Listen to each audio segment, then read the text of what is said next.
오늘은 우리가 주목해야 할 것, 이렇게 제목을 잡았습니다. 천사 두 천사가 어디를 여행을 하게 됐대요. 그런데 이 두 천사가 여행을 하는데 가다가 어떤 마을에 들어갔는데 아주 부잣집이 있어서 그 부잣집에 들어가서 거기서 쉬어가도록 요청을 했습니다. 그러니까 부자가 그렇게 흔쾌하게 기쁘게 영접은 하지 않고 굉장히 기분 나쁘게 그렇게 하면서도 영접은 했어요. 그래서 들어갔더니 아주 굉장히 잘 사는 집이고 우리가 말하는 대로 고래등 같은 그런 집이었는데 자기들이 묵을 집이 어디냐고 물으니까 저 구석쟁이에 아주 냉방에다가 그렇게 하고 아주 냄새나는 그런 방에다가 불도 넣지 아니하고 이런 방을 주었습니다. 그래서 그날 어쩔 수 없이 그 방에서 밤을 지내는데 그 천사 중에 좀 젊은 천사가 불평을 널어놓습니다. 아니 세상 천지 이렇게 잘 사는 집에서 그래 방이 그렇게도 많은데 아니 꼭 이런 방을 줘야 되겠냐고. 그래 나이 많은 그 천사가 그래도 한 데서 자는 것보다는 안 좋으냐 이렇게 하고 이제 그 밤에 그 냉방에서 밤을 지내는데 잠을 자려고 보니까 벽에 구멍이 이만큼 났어요. 그래서 나이 많은 천사가 아유 이 벽에 구멍이 났군 이렇게 하면서 그 벽을 쑥 막아줬어요. 천사니까 뭐 능력이 있으니까 쑥 막아줬는 모양이에요. 그러니까 그 젊은 천사가 아니 집에서 우리를 이렇게 박대하는데 그걸 뭘 도와줍니까? 돈 자기들 만엔 자기 알아서 하라고 하지요. 이랬더니 이 사람아 보이는 것이 다가 아니야 이렇게 하시고 씩 웃고는 그날 거기서 잠을 자고 이튿날 길을 떠났어요. 이제 다음에 또 가다가 또 한 군데 머물게 됐습니다. 거긴 가니까 가난한 사람들이 사는 그런 동네였어요.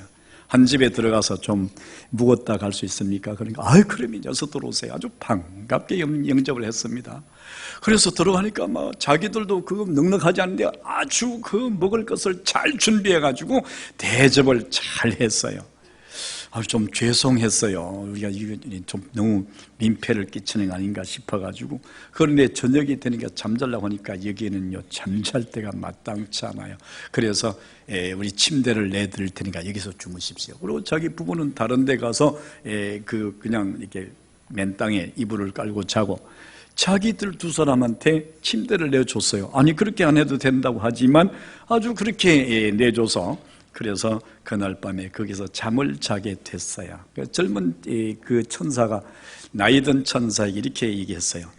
아니 가난한데 참 인심은 좋네요. 우리가 좀 여기 좀 은혜를 갚아야 안 되겠어요. 나이 든 천사가 싱긋 웃고 잠이 들었어요. 아침에 일어나는데 일어날 때쯤에 바깥에서 울음소리가 곡소리가 나는 거예요. 이거 웬일인가 하고 바깥에 나가보니까 가족들이 나와서 밖에서 막 울고 있는 거예요. 그걸 왜 그러냐고 물으니까 그 집에 가난한 집에 주 수입원이 뭐였느냐 하면 암소 그 젖자는 젖소 암소가 한 마리 있었는데 그 암소가 어젯밤에 죽었다는 거예요. 그래 그 수입원이 끊어졌어요. 천사가 분노를 했어요. 그 젊은 천사가 아니 당신이 말이지 우리가 이렇게 와서 대접을 받고 말이지 이렇게 하는데 아니 이 집에 정말로 그 재산이라고 그거밖에 없는데 수입원이 그거밖에 없는데 젖자가지고 팔아가지고 그 생활하는데 아니 그 소 한 마리도 그렇게 죽지 않게 못 해줍니까? 이렇게 하고 막 화를 냈습니다. 그랬더니 나이든 그 천사가 그런 얘기를 해요. 이 사람아 어젯밤에 내가 잠을 잘 때 죽음의 사자가 나한테 왔었다네. 와서 이 집에 부인을 데려가려고 부인이 갈 때가 됐다고 그래서 내가 부인 대신 암소를 데려가라 그랬지. 젊은 천사가 화를 내다가 왜 그렇게 해야 되는지를 알았어요. 그 나이 든 천사가 이 사람아 보이는 것이 다가 아니네. 내가 부잣집에 가서 벽을 막아준 것은 그 집에 돈이 없어서 벽 막을 것이 없어서 막은 것이 아니고 그 집에 못된 성미가 있는 그 집이 그 안에 있는 들은다 보니까 벽 속에 황금이 들어있어서 내가 그 집의 황금을 못 발견하도록 거기다가 그걸 구멍을 막은 것이라네. 젊은 천사가 가만히 들어보니까 참 그래요. 보이는 것이 다가 아니다. 그 말에 젊은 천사가 고개를 끄덕이면서 그렇게 길을 떠났다고 합니다. 물론 이것은 교훈을 위한 예화일 거라고 생각이 돼요. 그러나 우리가 생각해 볼 필요가 있는 말씀인 것이고 또 성경과 굉장히 연관이 있는 그런 이야기라서 제가 서두에 이 말씀을 예화를 드렸습니다. 오늘 고린도후서 4장 18절 말씀을 보면 이렇게 기록하고 있습니다. 우리가 주목하는 것은 보이는 것이 아니요. 우리가 주목하는 것은 보이는 것이 아니요. 보이지 않는 것이니 보이는 것은 잠깐이요. 보이지 않는 것은 어떻게 합니까? 영원함이로다. 할렐루야. 오늘 사도 바울이 고린도 후서를 통해서 우리들에게 주시는 말씀이 바로 이 말씀이에요. 그런데 왜 사도 바울이 이 본문을 통해서 우리에게 주목해야 될 것이 뭐냐에 대한 말씀을 드리겠습니다. 주목이라는 말이 여러분들 잘 아시잖아요. 관심을 가지고 주의하며 보거나 살피는 것을 주목한다 그래요. 관심을 갖는다가 말이죠. 그런데 왜 사도 바울이 이렇게 우리들에게 주목해야 될 것이다, 우리가 관심을 기울이고 우리가 지켜봐야 될 것이다, 그게 뭐냐? 우리 세상 사람들과 달라야 된다. 그게 뭐냐? 그게 바로 보이는 것이 아니라 보이지 않는 것이다, 이렇게 말씀하고 있습니다. 그러면 오늘 사도 바울이 자기가 지금 오늘 이 고린도 후서에서 지금 1절에서부터 쭉 보게 되면 이렇게 이제 18절이 오늘 마지막 말씀이잖아요, 4장에서는. 그런데 이 말씀을 보게 되면 왜 이 말씀을 했는지에 대한 이유를 거기서 밝히고 있어요. 그래서 거기 보게 되면 이렇게 말씀해요. 이 고린도전서 4장 고린도후서 4장 3절 말씀에 보게 되면 우리가 전하는 복음이 가려워졌다면 이렇게 말하고, 그렇게 하고 4장 1절 말씀에 보니까 우리가 받은 직분은 이렇게 말씀을 하고 있어요. 그러므로 우리가 이 직분을 받아 긍휼하심을 입었다, 이렇게 말씀해요. 우리가 이 직분을 받았다. 그러면 사도 바울이 지금 이 고린도후서 4장에서 넘어와서 그러므로 이렇게 하고 이제 앞에 거 연결을 시켜가지고 이제 말씀하고 있는데, 그런데 그러면 이 도대체 사도 바울이 우리에게 우리가 주목해야 될 것이 뭐냐? 그것에 대한 이 말씀을 우리에게 말씀하고 있잖아요. 그것은 1절에서 밝힌 대로 우리가 주목해야 될 것은 하나님께로부터 받은 직분이다, 이렇게 말해요. 지금 세상 사람들은 세상에서 지위가 높아야 되고 세상에서 권세가 있어야 되고 세상에서 부귀 영화가 있어야 돼요. 그건 눈에 다 보이는 거예요. 그런데 사도 바울이 지금 얘기하는 것은 우리가 받은 직분이 우리가 주목해 봐야 될 그런 것이다, 이렇게 말씀하고 있는 거예요. 왜 그러냐 하면 이것은 하나님께로부터 받은 것이잖아요. 그래서 오늘 우리가 이 직분을 잘 감당하기 위해서는 이 직무에 대해서 관심을 가져야 된다, 주목해야 된다, 이렇게 말씀하고 있어요. 사람들은 앞으로 가면 갈수록 이제 우리가 하나님께로부터 받은 직분에 대해서 관심이 줄어드는 때가 있어요. 지난달에 우리 유장로님이 2번이나 필리핀하고 저 인도를 선교차 갔다 왔어요. 갔다 와서 설적하는 이야기가 지금은 사람들이 선교사로 나가는 것을 싫어한대요. 또 선교사로 가서 선교 일을 하다가 못 견디고 잘 들어온대요. 왜 그러냐 하면 선교의 직무에 대한 중요성을 잘 알지 못하기 때문이에요. 또 그리고 우리가 낯선 곳에 가서 거기에 적응하기가 그리 쉽지 않기 때문에 그렇고, 그리고 그 직무를 감당하는 것이 많이 힘겹기 때문에 그러리라고 생각을 해봐요. 그런데 사도 바울이 그 당시에 받은 직무도 동일했다는 사실이지요. 그래서 그는 자기의 직무에 대한 이야기를 이렇게 말해요. 고린도후서 4장 8절로 9절 말씀까지를 보게 되면 우리가 사방으로 우려쌈을 당하였어도, 그런데 그 배경이 하여가지고 내 글씨가 하나도 안 보여. 배경이 좀 어두우면 더 잘 보이겠는데, 우리가 사방으로 우려쌈을 당하여도 쌓이지 않는 것은, 또 아니하며 답답함을 당하여도 낙심하지 아니하며 박해를 받아도 버림바 되지 아니하며 거꾸로 뜨림을 당하여도 망하지 아니하고, 이런 말씀을 하고 있어요. 이 말씀의 내용을 우리가 들어보면, 물론 어떤 의미에서도 우리는 뭐 그렇게 되지 않는다 그런 의미지만, 이 말씀을 다른 면으로 보게 되면 자기가 지금 우겨쌈을 당하고 답답한 감옥에도 갇히고, 그 다음에 사람들한테 버림을 받는 그런 일도 있고 시련도 있고 어려움도 있다, 그런 얘기잖아요 결국은. 그런데 이 이야기를 다시 그가 더 확실하게 하는데, 그 하는 이야기가 고린도후서 11장 23절로 27절에 가서 보게 되면 이것을 아주 적나라하게 그렇게 잘 이해하고 있는데, 그 말씀을 한번 읽어보겠습니다. 제가 한번 읽어보겠습니다. 그들이 그리스도의 일꾼이냐 정신없는 말을 하거니와, 제가 여기다 써놓은 걸 봐야 되겠습니다. 그러면서 그가 이런 얘기를 해요. 내가 수고를 넘치도록 했고 옥에 수없이 갇혔고 매도 수없이 맞고 여러 번 죽을 뻔했으며 40에서 하나를 감한 매를 5번이나 맞았고 3번 태장으로 맞았고 1번 돌로 맞았고 3번 파선하였고 일주야를 깊은 바다에서 지냈으며 강의 위험과 강도의 위험과 이방인의 위험과 시내의 위험과 광야의 위험과 바다의 위험과 거지 정제의 위험과 수고로 자지 못하고 줄이고 목마르고 여러 번 굶고 춥고 헐벗었노라. 이것이 고린도후서 11장 23절 27절까지의 내용의 말씀이에요. 그러면 지금 사도 바울이 주목해서 봐야 된다. 뭘 주목해서 보라는 얘기냐? 보이는 것보다는 보이지 않는 것을 주목해라. 그럼 보이지 않는 게 뭐냐면 자기의 직무에 대한 거예요. 세상 사람들은 세상으로부터 직무를 맡으면요, 막 그것 때문에 막 자부심 가지고 말이 권세를 막 누리고 그 힘을 나타내고 부귀를 누리고 그러잖아요. 그런데 이 사도 바울이 받은 이 직무라는 것은 오히려 그 직무를 맡아가지고 자기가 얼마나 시련과 역경과 고난이 닥치는지를 알 수가 없어. 그런데 사도 바울은 그 직무를 주목해 보라는 거예요. 왜 그러냐 하면 그 직무는 세상에서 사람들이 그렇게 바라는 직무와 달라.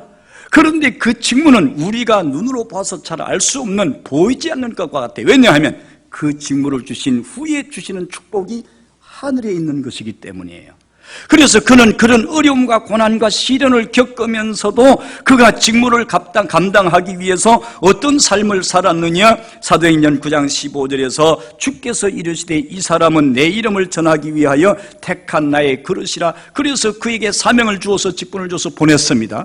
그런데 그가 그거를 감당하기 위해서 어떻게 행했느냐? 사도행전 20장 24절에서 보게 되면 내가 주 예수께 받은 사명 복음 전하는 일을 마치려 하면은 나의 생명조차 조금 더 귀한 것으로 여기지 아니하노라.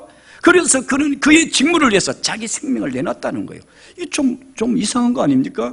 다른 사람들은 직분을 받으면 영광스럽고 존귀하고 그것 때문에 부를 누리는 그런 생활을 하게 되는데, 그가 바라고 주목하는 것은 그의 직무에 대한 것이에요. 그래서 지금 고린도후서 4장 1절부터 쭉 보게 되게 되면 이제 함께 직분을 맡은 자들이 시련과 어려움이 있을 때 어떻게 해야 될 것인지에 대한 걸 얘기하시면서 그런 얘기를 한 거예요. 우리는 보이는 것보다 보이지 않는 것에 주목해야 된다. 우리가 맡은 일은 보이는 것이 아니라 보이지 않는 것에 있다. 이렇게 말씀하고 있는 것을 볼 수가 있습니다. 우리가 신앙생활을 하면서 하나님의 교회 안에서 맡는 직무의 그 모습도 마찬가지라고 생각이 돼요. 세상 직분들은 맡으면요 존귀가 옵니다. 그에게 그 존귀뿐 아니라 영화도 옵니다. 그런데 교회 안에서 맡는 직무는 어떤 것입니까? 그 직무 때문에 봉사해야 되고 섬겨야 되고 사람들의 입에 오르내려야 돼요. 충성을 다해도 헌신해도 그래요. 제가 아는 어떤 교회 장로님이 자기 버스를 가지고 교회에 15년인가 20년 동안을 그냥 공짜로 그렇게 사람들을 태워가고 태워왔어요. 지금은 차에 에어컨이나 뭐 이렇게 또 겨울엔 춥지 않게 따뜻한 바람이 나오잖아요. 그때는 그런 게 전혀 없었어요. 겨울에 뭐 따뜻한 바람 정도는 뭐 나오는데 이게 에어컨이 뭐 오래된 건 잘 안 나와요. 그러니까 여름에 막 더워가지고 막 한 바퀴를 먼 데까지 돌고 오면 땀을 막 팥죽처럼 흘리는 거죠. 그러는데도요, 사람들이 아이고 장로님 수고하십니다. 음료수 하나 좀 드시지요. 나는 그분을 잘 몰라. 근데 그분을 잘 모르냐. 그분이 어떤 생활을 했는지 잘 몰라. 그런데 그분이 나한테 그러는 거예요. 목사님, 내가요 견디다 너무 섭섭하고 화가 나가지고요, 내가 이제 운전 그만하겠습니다 이렇게 하고 교회 선언을 하고 이제 안 한다는 거야. 왜 그러냐 하면, 그렇게 하는데도 누구 한 사람 냉수 한 그릇 한 컵 갖다 주는 사람도 없고, 내가 그거 먹어서가 아니라, 그리고 시간이 연속으로 신호를 받게 되면 시간이 조금 늦을 수도 있고, 아니면 미리 가서 어떨 땐 기다릴 때도 있는데, 막 그렇게 됐을 때 거기에 대해서 온갖 얘기를 다 하고 말이지, 사람을 더운데 이렇게 오래 세워놓고 말이지, 아니 그따로 해가지고 말이지, 내 교회 나가나 봐라 말이야. 장로님 가만히 생각하니까 너무너무 화가 나는 거예요.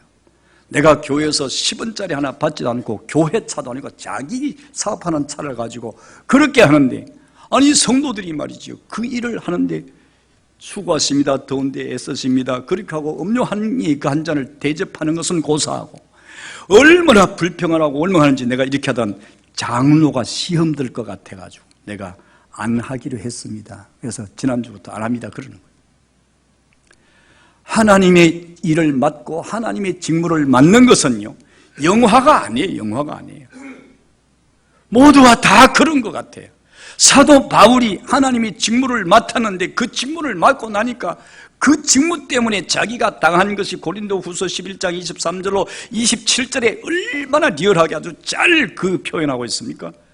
그런데 그러한 이 가운데서도 그가 그것을 주목하고 있는 것은 무엇 때문이냐? 보이는 것은 잠깐인데 보이지 않는 것은 영원한 것 때문이라는 사실이에요. 세상 사람들이 그 보이지 않는 면들을 볼 수 없는 것이기 때문에 그 직무에 대해서 관심이 없고 맡겨주더라도 도중에 다 그만두는 그런 경우들이 있다, 그런 얘기입니다. 그런데 오늘 우리는 사도 바울이 왜 그럼에도 불구하고 그렇게 자신의 생명을 거기다가 다 걸고 그 직무를 감당하기 위해서 그렇게 노력하고 있는가? 그 직분에 대한 상급은, 그가 디모데후서 마지막 장에서 가보게 되면, 내가 나의 달려갈 길을 다 달리고 나의 선한 싸움을 다 싸웠으니 이제는 내가 하나님에게 가서 내가 받을 생명의 면류관밖에 남은 것이 없다, 이렇게 했어요. 그런데 이것이 얼마나 귀중한 것이고 얼마나 영광스러운 건지를 비교할 것이 없다는 거야. 비교할 것이 없다는 거야. 그래서 그는 다른 사람들이 보는 것은 세상적인 것을 보지만 자기는 보이지 않는 것을 주목하고 있다는 거예요. 자기에게 맡겨진 그 직물. 그래서 당신들이 나와 함께하는 것을 두려워하거나 염려하지 마라. 함께하는 것을 기쁨으로 여기라, 자랑스럽게 여기라. 지금 그런 얘기하려고 하는 거잖아요. 오늘 우리 교회에서 직무를 맡은 성도의 삶도 마찬가지라는 사실이죠. 여러분들이 직무 맡아갔던 어떤 일을 할 때, 나는 왜 이것 때문에 괜히 맡아가 욕먹어, 왜 이것 때문에 괜히 맡아가지고 다른 사람이 입에 오르내려, 이런 거를 생각한다면, 이런 눈에 보이는 거 이렇게 생각한다면 우리는 이 직무를 감당할 수가 없다는 거지요. 사도 바울은 그런 일이 우리에게 비교될 수 없을 만큼 많이 있었어요. 그럼에도 불구하고 사도 바울은 오히려 그곳에 주목했어요. 자신이 맡은 직무에 주목했어요. 거기에 관심을 기울이고 그것에 아주 몰입해 있었다, 그런 얘기예요. 왜?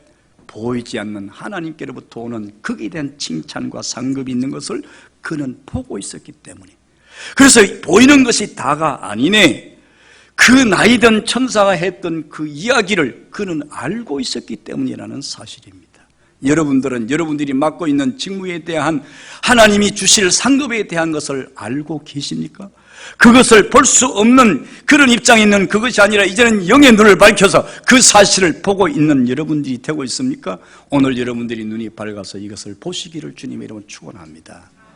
그러면 그 직무하는 것이 힘든 것이 아니고 영광스럽게 느껴진다는 거예요. 그래서 사도 바울은 그가 너무너무 힘들지만 그것을 영광스럽게 여겼더라, 그런 말씀이죠. 금년에 우리 교회에서 직분을 맡을 자들이 많이 있습니다. 우리 교회가 세워지고 가장 많은 직분자들을 세우게 됩니다. 이제 앞으로는 더 빠른 시일 내에 아마 직분자가 세워질 거라고 생각이 돼요. 왜 그러냐 하면 이번에 직무에 나가서 이제 당선되지 못한 사람들도 있어요. 그런데 그 사람이 또다시 5년을 기다린다는 것은 너무 길잖아요. 그래서 단축시켜가지고, 이제 물론 교회가 성장이 돼야 됩니다. 교회가 성장이 안 되면 우리가 세우고 싶어도 세우는 규범이 있어요. 우리가 마음대로 세우고 싶다고 해서 막 세우는 것이 아니고 우리 총회에서 정해놓은 그 법대로 세워야 되기 때문에. 그러나 우리가 앞으로 얼마 가지 않아서 우리 교회가 더 성장하고 발전해서 앞으로 우리 교회가 앉을 자리가 없을 만큼 성장할 날이 우리 앞에 금방 다가올 줄로 믿습니다. 이제 이렇게 해서 많은 사람들이 직분을 받게 될 것인데, 이 직분은 우리가 세상에서 영광을 얻기 위한 것이 아니에요. 사도 바울처럼 고난을 당하는 것입니다. 매를 맞는 것입니다. 감옥에 갇히는 것입니다. 우겨싸임을 당하고 답답하고 그래서 사람들에게 버림을 당하는 것 같은 그런 일을 당하는 것이 이 직무가 감당해야 될 일이라는 것이지요. 그러나 사도 바울은 그 일에 대해서 주목했다는 것이, 왜? 하나님께서 그 일을 통해서 자신에게 줘야 될 상이 무엇인지를 그는 보고 있었고 알고 있었기 때문이라는 겁니다. 오늘 여러분들이 이 사도 바울이 하고 싶어하는 이야기를 바로 깨닫고 그 일에 열심을 다하는 여러분의 삶이 되시기를 주님의 이름으로 축원합니다. 두 번째는 예수 그리스도를 그가 자랑하는 일에 주목했다는 것입니다. 사도 바울은요, 자랑할 것이 참 많은 사람이에요.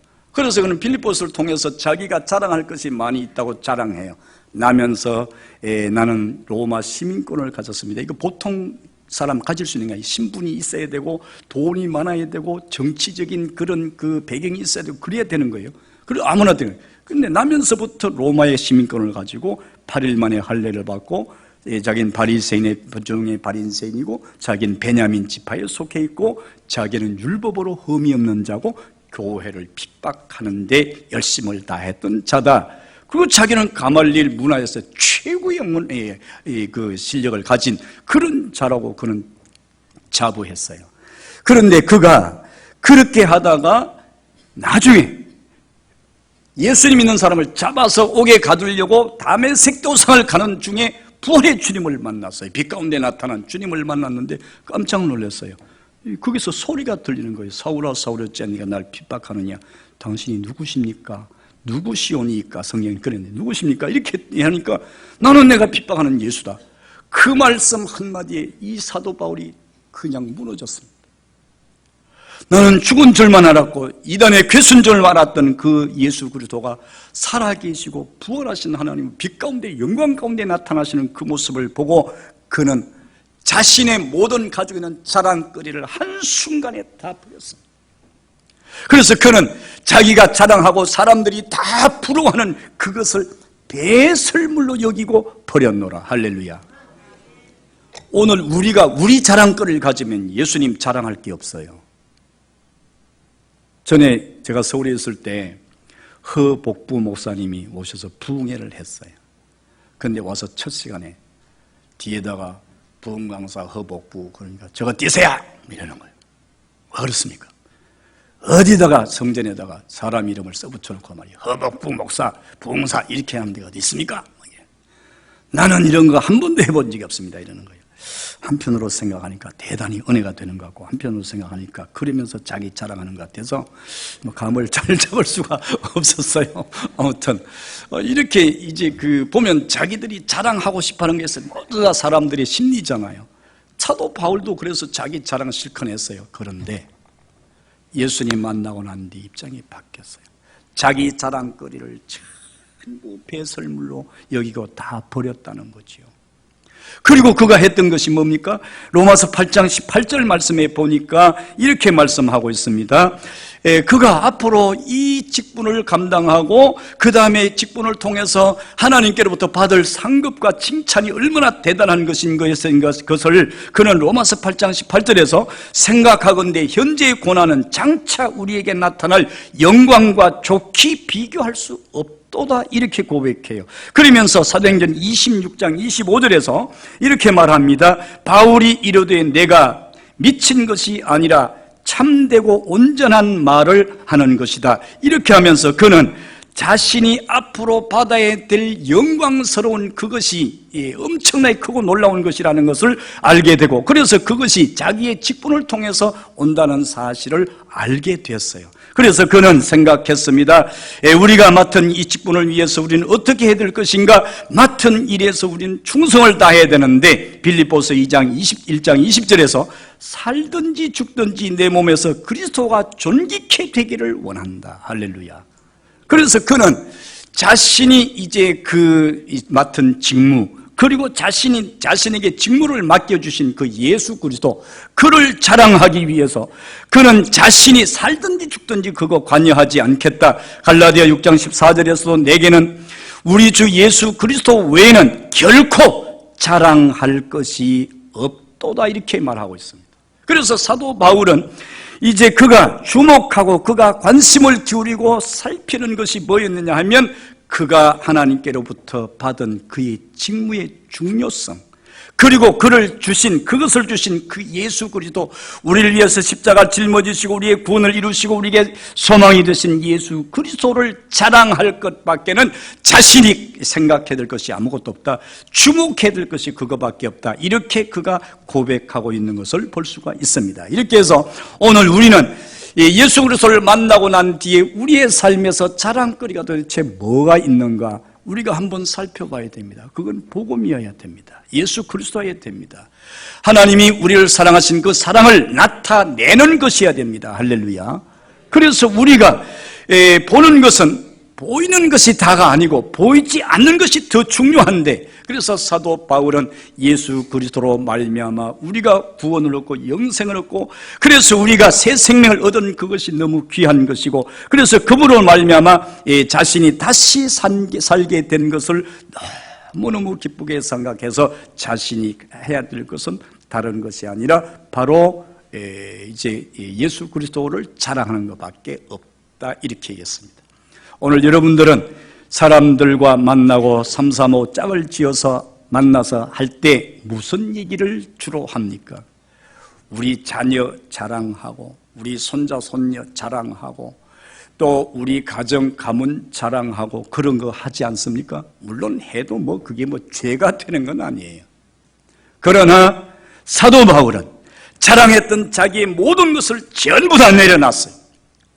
그렇게 하고 자랑할 것은 나는 이거밖에 없습니다. 이렇게 하고 예수 그리스도가 자랑거리고, 그 예수 그리스도가 자신의 삶에서 존귀하게 되도록 하기 위해서 나는 살든지 죽든지 먹든지 마시든지 오직 예수 그리스도만 위해서 살겠습니다. 할렐루야. 오늘 이것이 사도 바울이 가지고 있는 주목해야 될 관점이었다는 사실이 있죠. 그러면 그가 이렇게 이제 자기에게 맡겨진 직무를 다하는 것, 그리고 그것을 내게 맡겨준 그 예수 그리스도를 그렇게 자랑했는데, 그렇게 자랑하는 내용이 뭐냐면, 이제 다 드렸지만 그거는 복음입니다. 그래서 앞서서 이미 말씀을 드렸지만, 그는 사도 바울을 예수님께서 다메섹 도상에서 만나면서 내가 너를 유대인과 임금들과 이방인을 위해서 택한 나의 그릇이다. 내가 너를 이방인들과 임금들과 많은 사람들에게 복음을 전하기 위해서 내가 세웠다. 내가 네게 너를 지명해서 불렀다. 그런 말씀이죠. 그래서 그는 그 복음을 위해서 자신의 인생을 다 바쳤습니다. 복음을 전하기 위해서 그는 감옥에 갇히는 거, 매를 맞는 거, 굶는 거, 고난을 당하고 시련을 당하는 거 전혀 두려워하지 않았습니다. 그래서 오히려 그는 그런 일을 당할 때 그 일로 인해서 기뻐하고 감사하는 그런 생활이 됐다, 그렇게 말합니다. 그래서 그는 말합니다. 그러므로 내가 낙심하지 아니하노니 우리가 이를 위해서 부름을 받았으니 이를 위해서 우리가 해야 될 일은 충성뿐이라고 그는 그렇게 고백하고 있는 것을 볼 수가 있습니다. 그러므로 그는 고린도후서 4장 17절에서 우리가 받는 환난에 경한 것이 지극히 크고 영원한 영광에 족한 것을 우리에게 이루게 함이니 우리가 주목하는 것은 우리의 보이는 것이 아니라 보이지 않는 것이다, 이렇게 말하면서 결국은 사도 바울이 복음을 위해서 자기의 인생을 다 걸었던 것을 볼 수가 있습니다. 오늘 우리는 살아가면서 무엇을 목적하고 무엇을 우리의 삶에 가장 가치 있는 것으로 생각하고 우리의 가치관으로 삼고 지금까지 살아오고 있느냐 하는 것입니다. 우리는 대개가 다 보이는 것입니다. 보이는 것. 그래서 우리는 보이는 것에 의해서 좌우되고 보이는 것에 의해서 우리의 소망이 다 결정됩니다. 그러나 사도 바울은 그렇지 않았어요. 보이지 않는 것. 그 보이지 않는 것을 주목하여 관찰해 봤다는 거예요. 그것을 왜 그렇게 해야 되는지를 성경을 통해서 우리에게 말하고 있습니다. 오늘 그리스도인의 삶은 주님을 본받는 자의 삶인데요, 예수 그리스도를 본받는 자의 삶이고 예수 그리스도를 따라가는 자의 삶이에요. 그래서 예수님은 너희는 나를 본받는 자가 되라 이렇게 말씀하시고 너희는 나를 따르라 이렇게 말씀하셨어요. 같은 말씀이에요. 그래서 오늘 우리는 살아가면서 예수 그리스도를 본받고 예수 그리스도를 따라가야 되는데 무엇을 따라가느냐? 이 사도 바울이 관심에 집중되어 있었던 것처럼 보이는 것이 아니라 보이지 않는 것. 보이는 것은 잠깐이네, 잠깐. 이 잠깐이면 순식간에 그 말이잖아요. 지난 주에도 두 사람이 우리 곁을 떠났습니다. 전에 우리 교회에서 충성을 아끼지 않던 이 유장로님 모친 최규훈 권사님이 94세로 하나님 앞에 부름을 받았어요. 그렇게 하고 우리 시찰 안에 있는 조은기 사모님이, 목사님 사모님이 부름을 같은 날 받았어요. 그런데 이렇게 오늘 우리가 90살 그렇게 하니까 굉장히 긴 세월을 살은 것 같은데 그분들에게 물어보면 잠깐인 것 같다 그래요. 성경은 우리에게 인생이 뭐냐? 잠깐 보이다 없어지는 안개니라 이렇게 말해요. 우리 인생은요, 보이는 것은 아무것도 아닙니다. 우리가 하나님 앞에 나와서 우리가 건강하기를 바라고 우리가 나와서 부자가 되기를 바라고 자손이 잘 되기를 바라고 다 필요한 거예요. 그러나 그것은 잠깐이라는 거야. 우리가 정말로 주목하고 관심을 가져야 될 것은 그것이 아니라 보이지 않는 것에 관심을 가져야 된다. 왜? 그것은 잠깐이 아니라 영원한 것이기 때문입니다. 할렐루야. 마태복음 25장에 보게 되면 지혜로운 자와 미련한 자가 나와요. 오늘 지혜로운 자와 미련한 자의 차이가 뭡니까? 무엇에 더 가치를 두느냐 하는 것이 그것이 중요한 거예요. 물론 그것은 등을 준비하고 기름을 준비하지 않았기 때문이긴 합니다만 오늘 우리가 사도 바울의 말씀에 의하게 되면 우리가 지혜롭고 그 명철한 자의 삶은 어떤 삶이냐? 무엇이 우리에게 가치를 더 가지게 하는 것인가? 오늘 우리는 보이는 것이냐 보이지 않는 것이냐? 사도 바울은 보이지 않는 것이라고 그랬어요. 그것은 영원한 것이기 때문에 그것을 위해서 우리가 살아야 되고 그것을 위해서는 우리가 고난을 당하고 시련을 당해도 그것을 우리는 간과해야 되고 그것을 이겨내야 된다 이렇게 말씀하고 있어요. 이제 우리는 세상 사람들과 다른 위치에 서 있습니다. 우리가 관심을 가져야 될 것은 사도 바울이 가졌던 관심의 것이 우리의 관심의 대상이 되어야 된다 이렇게 말합니다. 금년도 벌써 시작했는가 싶은데 벌써 4월이 이제 하순으로 접어들고 있습니다. 오늘이 22일인데 하순으로 벌써 이미 접어들었어요. 그럼 4월달 다 갔다는 얘기죠. 5월달 가까이 오는 거 아니겠어요? 5월달 지나면 6월달이잖아요. 그러면 금년이 절반이 가버린 거예요. 이제 우리에게 금년의 한 해라고 하는 이 귀중한 시간을 우리에게 주셨는데 우리는 어디다 관심을 가지고 우리가 무엇을 주목하며 우리가 무엇에다 우리의 힘을 우리의 모든 에너지를 다 쏟고 소비하고 있는가 하는 것을 이 시간에 한번 살펴봐야 되겠다는 것이죠. 그래서 우리는 어리석은 자가 아니라 지혜로운 자가 되어야 되는데 보이는 것을 찾는 어리석은 자가 아니라 보이지 않는 영원한 것을 찾고 그것을 가치관으로 가지기를 원하는 이런 우리의 성도의 삶이 된다면 이것이야말로 진실로 지혜 있는 성도의 삶이다 이렇게 말씀을 드리지 않을 수가 없습니다. 오늘 이 말씀을 기억하시면서 여러분들이 좀 나이 많은 천사가 했던 예화지만 이 사람아 보이는 것이 다가 아닐세. 오늘 이 말을 우리 마음에 좀 깊이 새겨두었으면 좋겠다. 그렇게 생각하면서 우리가 주님을 위해서 일하는 때 조금 게으러지고 나태해지고 내가 주님을 위해서 일하는데 조금 고난이 오고 시련이 올 때 왜 이렇게 내가 하나님을 하는데 왜 이렇게 이런 일이 옵니까? 내가 하나님 잘 생겼는데 왜 문제가 생깁니까? 이렇게 불평하고 싶은 마음이 생길 때 보이는 것이 다가 아닐세.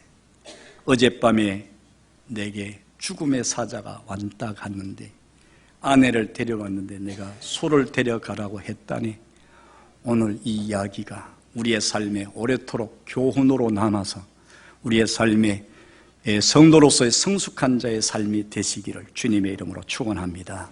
고마우신 아버지 하나님, 우리가 말씀을 들을 때는 그 말씀을 마음에 새기는 것 같았는데 문 밖에 나가며 또 그 말을 잊어버리고 나서 세상과 더불어 짝해서 살 때가 많습니다.